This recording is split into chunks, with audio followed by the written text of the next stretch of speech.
It was supposed to be a routine flight, Chicago to Seattle. Flight 287, a clear sky, a full cabin, and the steady hum of engines that lulled passengers into that half-awake, half-dreaming state of mid-air calm.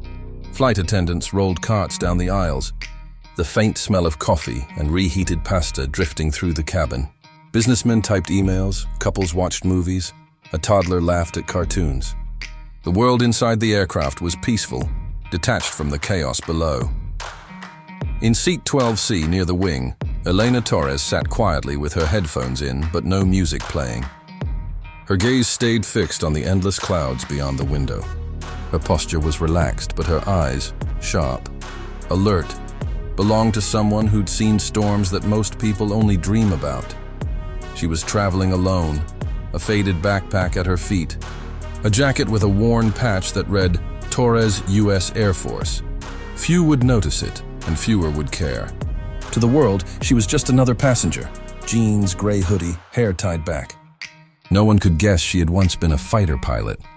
Trained to command a supersonic F-16, capable of hitting Mach speeds and dancing with death above enemy skies. Now, she just wanted peace.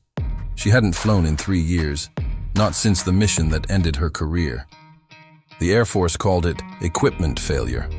She called it luck that she made it out alive. As the aircraft climbed through 32,000 feet, Elena closed her eyes. The rhythm of the engines soothed her nerves. The seatbelt sign was off. The captain's voice had been warm and confident earlier. Everything about this flight screamed ordinary, until it didn't. It started with a tremor, a subtle vibration underfoot. Elena's eyes flicked open. A beat later, the plane jolted hard to the left. Overhead bins rattled. A baby cried out. The coffee cart rolled an inch backward before a flight attendant steadied it. A few nervous laughs rippled through the passengers. The intercom clicked. Folks, just a bit of turbulence, came the captain's voice, light, almost casual. Please remain seated with your seatbelts. Fastened. Elena knew that tone. Calm, controlled. The kind pilots use when they're trying not to alarm anyone, which often meant they themselves were worried. A few minutes passed. The shaking eased, then returned, harder this time. A sharp bang echoed from somewhere beneath the fuselage. Laptops slammed shut. Drinks spilled. The oxygen masks trembled in their compartments but didn't drop. Elena's hands gripped the armrests. Her instincts, the ones she'd tried to bury, came alive. She wasn't scared. She was calculating, listening, feeling the rhythm of the engines, the tone of the vibrations, the altitude shifts. Something wasn't right. This wasn't just turbulence. The flight attendants hurriedly strapped into their jump seats. One of them, young, panicked, tried to hide the fear in her voice. It's fine, folks, just some air pockets. Then came the sound no passenger ever wants to hear. Ding. The intercom tone, followed by a voice that trembled slightly. Ladies and gentlemen, if there's a doctor or medical personnel on board, please come to the cockpit immediately. The words hung in the air like smoke. Every head turned. Murmurs began to spread. A man in business class unbuckled and stood, clearly a doctor, and rushed forward with a flight attendant leading him. Elena's heartbeat quickened. She'd heard that tone before, the voice of someone holding panic by the throat. She looked out the window. The horizon was steady, but the plane had leveled off earlier than expected. The engines didn't sound right. One was slightly lower in pitch. Something wasn't adding up. She unbuckled her seatbelt, earning a nervous glance from the woman beside her. "Ma'am, maybe stay seated?" the woman whispered. "I'll be fine," Elena said quietly, eyes still on the front of the plane. Years of discipline and muscle memory came back. Her breathing slowed, her mind sharpened. She scanned the cabin, body language, tone, timing. The flight attendants were whispering into their radios. One disappeared toward the cockpit and didn't return. Then the plane dipped, just slightly, and Elena knew. Something was wrong up front. Terribly wrong. The doctor reappeared, face pale, whispering urgently to a crew member. The intercom crackled again, but this time the voice sounded strained. "Ladies and gentlemen, we're experiencing a medical emergency. Please remain calm." The turbulence had stopped, but the silence was worse. Every second stretched. Elena looked down at her hands. the same hands that once gripped the control stick of an F-16 at 40,000 feet. She could almost hear the echo of her squadron commander's voice in her head. In the sky, hesitation kills. Whatever was happening in that cockpit, she knew she couldn't just sit there. Something deep inside her, the pilot, the leader, the soldier, had awakened again. And before the next announcement came, Elena Torres had already decided if they needed help, she was going to the cockpit. Elena moved quickly up the narrow aisle, her footsteps light but determined. The cabin buzzed with confusion, whispers, phones recording, a few frightened cries. But she didn't hear any of it. Her focus tunneled in on the cockpit door, half open, with a flight attendant blocking the way. The attendant's face was pale, trembling hands clutching the frame. "Ma'am, please, you can't be here." Elena flashed her retired Air Force ID, the corner of it still marked by old sand and sweat. "You got a medical emergency up front." "Let me through." The woman hesitated for half a second before stepping aside. "The captain's having a heart attack," she whispered, voice shaking. The co-pilot's trying to fly alone. That was all Elena needed to hear. She pushed the door open and stepped inside. The cockpit was chaos. Warning chimes blared in overlapping tones. The air smelled of burnt plastic and sweat. The plane had started to bank slightly, nose dipping, and the artificial horizon flickered red on the main display. The first officer, a young man in his late 20s, was drenched in sweat, hands gripping the yoke so tightly his knuckles had turned white. Beside him, the captain, mid-50s, gray-haired, was slumped forward against the controls, his headset askew, his chest barely rising. "Help me get him back."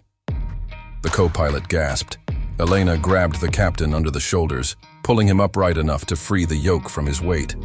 Together, they managed to ease him into the seat behind, where a flight attendant rushed in to start CPR. The aircraft jolted again, autopilot warning flashing across the screens. "Autopilot disengaged," the co-pilot shouted, panic rising. "We're at 31,000 descending." Elena slid into the captain's seat without asking. Her hands found the yoke as naturally as they once had the F-16 control stick. "Leveling wings," she said. Her voice steady, calm, the tone of someone who'd flown through combat. The co-pilot turned to her, disbelief flooding his face. "Who are you?" "Captain Elena Torres, U.S. Air Force, retired," she replied, eyes fixed on the instrument panel. "You're military?" "F-16s," he blinked, uncertain. "Ma'am, this is a Boeing 737, not a fighter jet." She gave a tight smile. "Then let's pray the physics still work the same way." Her hands moved fast, checking altitude, fuel, trim, throttle settings. The readings were familiar in their own way. Airspeed, attitude, and lift obeyed the same laws no matter what you were flying. She pulled the nose up 2 degrees, compensating for drag, and felt the shutter smooth out. "Stabilizing at flight level 310, she said. The young co-pilot exhaled hard, his voice trembling. I didn't think we'd recover from that dip." "You almost didn't," she said quietly. "Stay focused. We've got a long way to go." Behind them, the flight attendant was on the intercom with medical volunteers, coordinating CPR efforts. The captain's shallow breathing had steadied slightly, but his face was ghost pale. Elena toggled the radio switch. "Seattle Center, this is Flight 287. We have a medical emergency. The captain is incapacitated. First officer and I are in control. Static." Then a calm voice answered, "Flight 287, confirm who's speaking." "This is Captain Elena Torres, former U.S. Air Force, passenger seat 12C. I'm qualified flight personnel." "I'm assisting the first officer." A short silence. Then, "Copy that, 12C. We're alerting emergency response. You're cleared direct to Seattle, Tacoma. Begin descent when ready." Elena nodded to the co-pilot. "All right, we've got ATC's attention. Let's work together." He hesitated again, his eyes flicking between her hands and the instruments. "You've really flown before?" Elena's voice softened. "For 15 years? Combat, weather, carrier drills. You name it." She glanced out the windshield. Endless sky ahead, golden with the glow of late afternoon. "But never with 180 civilians behind me." The co-pilot swallowed hard. "You seem calm," she almost smiled. "Because panic doesn't keep planes in the air." Another alarm chirped. a caution light this time. Fuel imbalance. She adjusted crossfeed valves without thinking, her training kicking in. Every movement she made was smooth, deliberate. The young co-pilot started following her rhythm, trusting her lead more with each passing minute. For a few seconds, the cockpit felt almost quiet, controlled. Then the first officer's headset crackled. "Flight 287, confirm your captain's condition." Elena glanced back. The flight attendant shook her head. The captain, still unconscious, though alive. She leaned toward the mic. "He's unresponsive. We'll need medical assistance ready on the ground." "Roger that, 12C. Fire and medical will meet you upon arrival." Elena took a deep breath, feeling the weight of what was happening. She'd left the Air Force to escape the adrenaline, the life or death decisions. And here she was again, at 31,000 feet, commanding a plane she'd never flown before, responsible for every life on board. But something inside her had clicked back into place.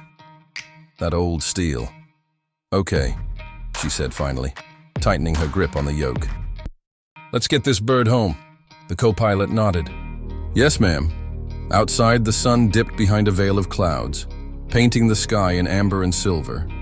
Inside the cockpit, Elena's reflection stared back from the glass, the face of someone who'd sworn she'd never fly again, now doing exactly what she was born to do. And somewhere deep down, she knew the hardest part was yet to come. The radio crackled to life again, breaking through the static. "Flight 287, confirm who's flying the aircraft." Elena's voice was steady, controlled. "This is Captain Elena Torres, former U.S. Air Force Seat 12C. We've had a medical emergency. The captain is incapacitated. I'm in control now," assisting the first officer. The silence that followed was heavy, the kind of silence that meant the whole world on the other side of that frequency was suddenly listening. Then came the reply. "Copy that. 12C, you're cleared direct to Seattle. Runway 16L, we're with you, Captain Torres. ATC will guide you all the way home." Elena's jaw tightened slightly. The words, "we're with you," hit harder than she expected. It reminded her of the radio calls from her fighter wing years ago. Calls from wingmen she'd trusted with her life. She exhaled slowly, hands gripping the yoke. "Roger that, Seattle Center," she said, descending to flight level 270. Outside the cockpit windows, the sun was beginning to fade, staining the clouds gold and red. The plane's nose tilted downward as she initiated descent. The 737 felt heavy, sluggish compared to the F-16s she once commanded, but her instincts adapted fast. Every vibration, every shift in engine tone spoke to her. The physics were universal: thrust, drag, lift, gravity, and she spoke that language fluently. The first officer, still shaken, glanced at her. "How are you this calm?" "I'm not," she admitted quietly, adjusting the trim. "But calm is contagious. You keep your head, everyone else keeps theirs." She scanned the control panel, altimeter steady, speed a little high but manageable.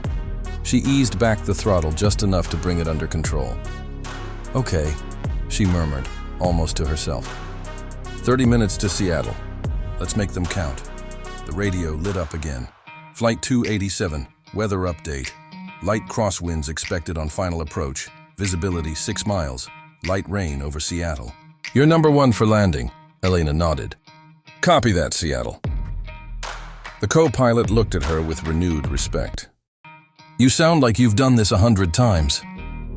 She almost smiled. 1,000? Then, after a pause, "Just never with passengers who weren't wearing helmets."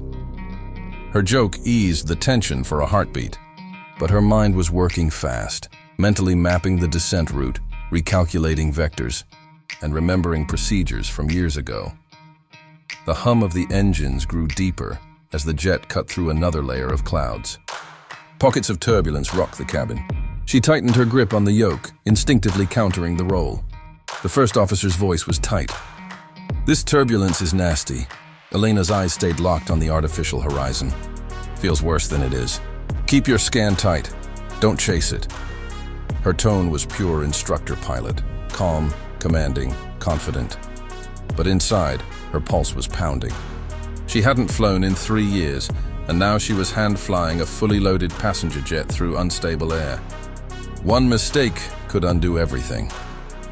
Flight 287, the radio crackled again. Be advised, emergency services are standing by in Seattle. Do you require assistance before descent? Elena keyed the mic. Negative. We're stable and descending under control. Requesting continuous radar guidance. Roger that. We're painting you on radar. You're doing great, Captain. Her eyes flicked to the first officer. He was still breathing fast, knuckles white on the throttle levers. You've got good instincts, she told him. Trust your instruments. Don't fight the jet. Let it tell you what it wants. He looked at her like a student listening to a mentor. You really miss it, don't you? Elena hesitated. The question hit deeper than he knew. She thought of the roaring engines, the afterburner flames, the camaraderie of her squadron, and the mission that took it all away, the one that ended with her ejecting into a desert sky, her best friend gone. I miss the sky, she said finally, but not the reason I had to be up there. Another pocket of turbulence shook the plane hard, jolting them both. The cockpit lights flickered. Easy, Elena said softly. Counter. The runway lights glowed through the thick evening mist, glimmering like a necklace of white fire guiding them home. Rain streaked across the cockpit windows, scattering the glow into a blur of silver. The world below was alive. Emergency vehicles waiting, lights flashing red and blue through the fog. Elena steadied her breath. Her fingers brushed the throttle, her other hand firm on the yoke. She could feel every vibration in the controls, the subtle tremor of crosswinds trying to shove the aircraft off the glide path. Flaps full, she commanded. Flaps full, the first officer echoed. His voice steady now, stronger, anchored by her calm. The aircraft began its final descent, slicing through low clouds. The autopilot was off. Elena didn't trust it anymore. This landing had to be hers, manual, raw, human. The altimeter wound down, 2,000 feet. 600. She could see the runway lights now, two parallel streams of white, beckoning her toward solid ground. Speed's high, the co-pilot warned. I see it, Elena said. Her voice was even, but her pulse thudded in her ears. She gently pulled back on the yoke. Come on, girl. Hold together. The rain thickened, hammering the windshield. Wind shear alarms flickered, then silenced as she compensated with a subtle right roll. Her instincts, those old battle-honed reflexes, took over completely. Her voice became the calm in the storm. Gear down. Gear down. 3 green, the co-pilot confirmed. 1,000 feet. The aircraft wobbled slightly, nose dipping before she caught it. Stabilized, she said softly. More to herself than anyone. The radio buzzed. Flight 287, you're clear to land, runway 16L, winds 210 at 18 knots. Good luck up there, Captain. Copy that, Seattle, she replied. We'll make it. The co-pilot glanced at her. Wind's pushing us left. Correcting, she said, adjusting pitch and rudder. Her tone was surgical. All precision, no fear, 100 feet. She could see the terminal lights now, the faint outlines of fire trucks waiting at the edge of the runway. The plane trembled, the engines roaring as the descent steepened. Too fast, the co-pilot shouted. I know, Elena murmured, easing the throttles back. Come on. Her heart pounded. The same rhythm she remembered from combat landings. Except this time, there were 183 souls behind her, 100 feet. Her mind flickered with old memories, the radio calls, the rush of adrenaline, the day she swore she'd never fly again. But the sky, cruel and kind, had pulled her back one last time, 100 feet. Keep it level, she whispered. Don't fight her. Guide her, 100 feet. The runway raced up toward them. Fast. Too fast. But she rode the descent perfectly, her hands dancing across the controls like a pianist. Good feet. Now, she breathed. The rear wheels kissed the runway. A heavy thud, a squeal of rubber, the roar of reverse thrust filling the cockpit. The aircraft bounced once, then settled, the nose gear slamming down as Elena deployed the spoilers. Speed brakes up. Reversers deployed, the co-pilot called out. Voice trembling with awe, the plane slowed, 120 knots, 180, until finally, the engines roared into idle and the runway lights reflected off wet asphalt. They were down. For a heartbeat, no one moved. The cockpit was filled only with the sound of the engines humming in the rain. Then, from behind the cockpit door, a roar of cheers and sobs erupted from the cabin. Passengers crying, applauding, hugging one another. Elena let out a breath she didn't know she'd been holding. Her hands trembled now, not from fear, but from release. "Welcome home," the co-pilot whispered. Paramedics rushed aboard within seconds, flooding the cockpit with voices and motion. They moved swiftly to the captain, still unconscious but breathing. Defibrillator pads were placed, oxygen masks adjusted. Elena stood back, letting them work. The adrenaline began to fade, replaced by the surreal quiet that always followed crisis. The co-pilot turned to her, eyes wide with disbelief and gratitude. Who are you?" he asked softly. She gave a small, weary smile. "Just a passenger in 12C. He stared, shaking his head. "You just landed a commercial airliner like you've done it your whole life." Her smile deepened, faint but genuine. "No," she said. "I just remembered who I used to be." Outside, the rain began to ease. The sky glowed faintly orange, the last light of the day breaking through the clouds. As Elena stepped off the aircraft, paramedics rushing past her, the cool air hit her face. The smell of jet fuel and wet asphalt filled her lungs, familiar, grounding. The crowd of emergency personnel, ATC staff, and reporters gathering near the tarmac didn't matter. She walked straight ahead, shoulders squared, as if she were walking away from a battlefield she'd already won. The setting. Sun caught the faint Air Force tattoo on her wrist, wings and fire, glistening under the rain. She paused for a moment at the edge of the runway, looking back at the plane. One last mission, one last flight. Then she whispered to herself, "Clear skies," and disappeared into the amber light of dusk.